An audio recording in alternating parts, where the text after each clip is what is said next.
Spring Boot, a Java framework for building applications, was released by Pivotal in 2014.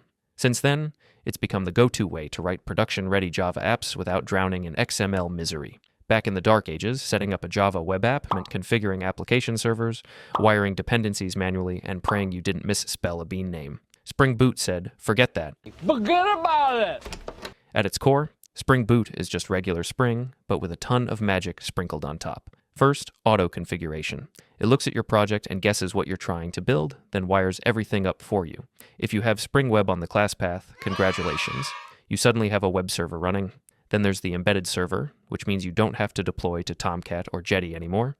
The server is built right into your app. Just run it and boom. Localhost 8080 is live and ready to go. Spring Boot also comes with starter dependencies, which are basically curated bundles of libraries. Instead of hunting down 5 different dependencies to set up a database connection, you just add Spring Boot starter data JPA and you're done. It's like ordering the combo meal instead of a la carte. So why does everyone love it? Because it makes Java development actually tolerable.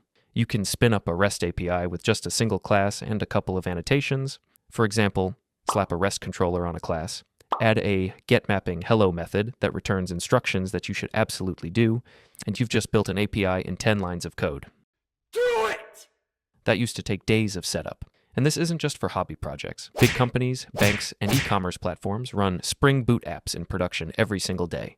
Netflix uses it for parts of their backend, Amazon uses it internally, and big banks like JP Morgan Chase, Barclays, and ING rely on it for their enterprise systems. Even Alibaba runs Spring Boot at scale.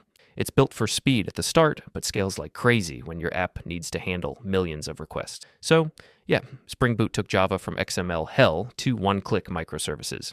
That's why it's one of the most in-demand frameworks today. Learn it once, and you can pretty much walk into any enterprise job and start contributing immediately. This has been Spring Boot in 2 minutes. Thank you for sitting through yet another tech rant, and if you enjoyed it, leave a like and subscribe to become a fellow codehead.